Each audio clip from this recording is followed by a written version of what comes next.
നമസ്കാരം. അമേരിക്കയും ഇറാനും തമ്മിലുള്ള യുദ്ധത്തിന് താൽക്കാലിക വെടിനിർത്തൽ പ്രഖ്യാപിച്ചിരിക്കെ ഇറാന് പുതിയ വ്യോമ പ്രതിരോധ സംവിധാനങ്ങൾ കൈമാറാൻ ചൈന തയ്യാറെടുക്കുന്നു.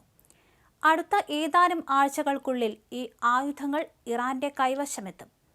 അമേരിക്കൻ ഇന്റലിജൻസ് ഏജൻസികളെയും CNN-നെയും ഉദ്ധരിച്ച് പുറത്തുവരുന്ന വാർത്തകൾ പ്രകാരം ചൈന തങ്ങളുടെ ഏറ്റവും വിനാശകാരിയായ മാൻപാഡ്സ് ഇറാനിലേക്ക് എത്തിക്കുകയാണ്. ഈ നീക്കം അതീവ രഹസ്യമായിട്ടാണ് ചൈന ആസൂത്രണം ചെയ്യുന്നത്.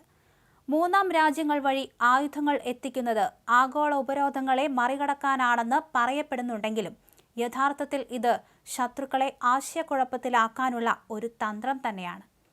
ഇറാന്റെ വ്യോമ പ്രതിരോധം അജയ്യമാക്കുക എന്ന ലക്ഷ്യത്തോടെയാണ് ചൈനീസ് നിർമ്മിത മിസൈൽ സംവിധാനങ്ങൾ ഇറാനിൽ എത്തിക്കുന്നത്. ഈ നീക്കം പശ്ചിമേഷ്യയിലെ അമേരിക്കൻ യുദ്ധവിമാനങ്ങളുടെയും ഡ്രോണുകളുടെയും അപ്രമാദിത്യം തകർക്കാനുള്ള ചൈനയുടെ നേരിട്ടുള്ള ഇടപെടലാണ്. ആധുനിക യുദ്ധതന്ത്രങ്ങളിൽ വിപ്ലവകരമായ മാറ്റം വരുത്തിയ ഒന്നാണ് തോളിൽ വെച്ച് തൊടുക്കാവുന്ന മിസൈൽ സംവിധാനങ്ങൾ അഥവാ മാൻപാഡ്സ്. സൈനികർക്ക് ഒരിടത്തു നിന്ന് മറ്റൊരിടത്തേക്ക് എളുപ്പത്തിൽ കൊണ്ടുപോകാൻ കഴിയുന്ന ഈ ആയുധം ശത്രുക്കളുടെ അത്യാധുനിക യുദ്ധവിമാനങ്ങളെയും ഹെലികോപ്റ്ററുകളെയും നിമിഷനേരം കൊണ്ട് തകർക്കാൻ ശേഷിയുള്ളതാണ്. ചൈന ഒരു വഴിക്ക് അമേരിക്കയ്ക്ക് മേൽ ഇങ്ങനെ കളിക്കുമ്പോൾ മറ്റൊരു രീതിയിൽ ട്രംപ് നേരെ തിരിച്ചടിക്കുന്നുണ്ട്. ഇറാൻ വഴങ്ങുന്നില്ലെങ്കിൽ നാവിക ഉപരോധം അടക്കമുള്ള തന്റെ മുന്നിലുള്ള സാധ്യതകൾ ചൂണ്ടിക്കാണിച്ചുള്ള ലേഖനം പങ്കുവച്ച് US പ്രസിഡന്റ് ഡൊണാൾഡ് ട്രംപ് ഇന്ത്യയെയും ചൈനയെയും സമ്മർദ്ദത്തിലാക്കുമെന്ന് പരാമർശിച്ചുള്ള ഒരു ലേഖനം ട്രൂത്ത് സോഷ്യലിലാണ് ട്രംപ് പങ്കുവച്ചിരിക്കുന്നത്. ഇസ്ലാമാബാദിൽ നടന്ന ഇറാൻ US ചർച്ച പരാജയപ്പെട്ടതിന് പിന്നാലെ വന്നതാണ് ഈ ഒരു ലേഖനം. വലിയ സൈനിക നടപടിയിലൂടെ പ്രസിഡന്റ് ഡൊണാൾഡ് ട്രംപ് വെനസ്വേലയുടെ ഏകാധിപതി നിക്കോളാസ് മഡുറോയെ പുറത്താക്കാൻ ശ്രമിക്കുന്നതിന് മുൻപ് അമേരിക്കൻ നാവിക ഉപരോധത്തിലൂടെ വെനസ്വേലയുടെ സാമ്പത്തിക രംഗം തകർത്തു കളഞ്ഞിരുന്നു. ഈ ഒരു ഉപരോധം രാജ്യത്തിന്റെ എണ്ണ വരുമാനത്തെ മുരടിപ്പിച്ചു ലേഖനത്തിൽ പറയുന്നു. തുടർന്നാണ് ഇന്ത്യയെ അടക്കം സമ്മർദ്ദത്തിലാക്കുന്ന ഇറാനുമേലുള്ള നാവിക ഉപരോധത്തെക്കുറിച്ച് ഈ ലേഖനത്തിൽ പറയുന്നത്.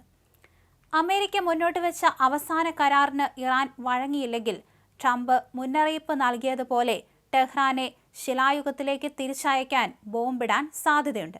അല്ലെങ്കിൽ ഇതിനോടകം തന്നെ ഇറാനിയൻ സമ്പദ് വ്യവസ്ഥയെ ശ്വാസം മുട്ടിക്കുന്നതിന് ഉപരോധ തന്ത്രം വീണ്ടും പ്രയോഗിച്ചേക്കാം. ചൈനയുടെയും ഇന്ത്യയുടെയും പ്രധാന എണ്ണ സ്രോതസ്സിനെ വിച്ഛേദിക്കുന്നതിലൂടെ നയതന്ത്ര സമ്മർദ്ദം വർദ്ധിപ്പിക്കാനും ട്രംപ് ലക്ഷ്യമിടുന്നുണ്ട്. ലേഖനത്തിൽ ഇങ്ങനെ പറയുന്നു: വെനസ്വേലൻ നടപടികൾക്ക് നേതൃത്വം നൽകിയ USS ജെറാൾഡ് ഫോർഡ് എന്ന വിമാനവാഹിനി കപ്പൽ അഗ്നിബാധയെ തുടർന്നുണ്ടായ അറ്റകുറ്റപ്പണികൾക്കും നാവികസേനാംഗങ്ങളുടെ വിശ്രമത്തിനും ശേഷം ഇപ്പോൾ പേർഷ്യൻ കടലിലാണ്. USS എബ്രഹാം ലിങ്കൺ അടക്കമുള്ള മറ്റ് പ്രധാന നാവിക സന്നാഹങ്ങളും അവിടെയുണ്ടെന്നും ഇതിൽ പറയുന്നുണ്ട്.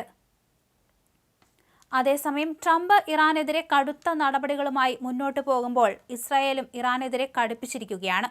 ഇറാനെതിരെയുള്ള സൈനിക നടപടികളിൽ നിന്ന് പിന്നോട്ടില്ലെന്ന് ഇസ്രായേൽ പ്രധാനമന്ത്രി ബെഞ്ചമിൻ നെതന്യാഹു പറഞ്ഞു. ഇസ്രായേൽ പ്രതിരോധ സേന വലിയ നേട്ടങ്ങൾ കൈവരിച്ചിട്ടുണ്ടെങ്കിലും പോരാട്ടം അവസാനിച്ചിട്ടില്ലെന്ന് ശനിയാഴ്ച രാത്രി പുറത്തുവിട്ട വീഡിയോ സന്ദേശത്തിൽ അദ്ദേഹം പറഞ്ഞു.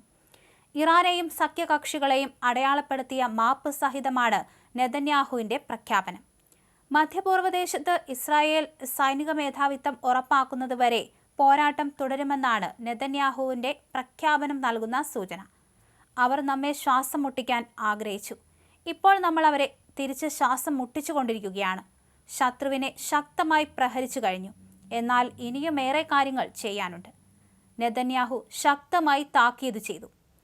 ലബനനുമായി നേരിട്ടുള്ള സമാധാന ചർച്ചകൾക്ക് പലതവണ ശ്രമമുണ്ടായതായി വെളിപ്പെടുത്തിയ അദ്ദേഹം അതിനായി കടുത്ത നിബന്ധനകളാണ് മുന്നോട്ട് വച്ചിരിക്കുന്നത്. ഹിസ്ബുള്ളയെ പൂർണ്ണമായും നിരായുധരാക്കുക, കരാർ തലമുറകളോളം നിലനിൽക്കുന്ന യഥാർത്ഥ സമാധാന ഉടമ്പടിയായിരിക്കുക എന്നിവയാണ് ഇസ്രായേലിന്റെ പ്രധാന ആവശ്യങ്ങൾ.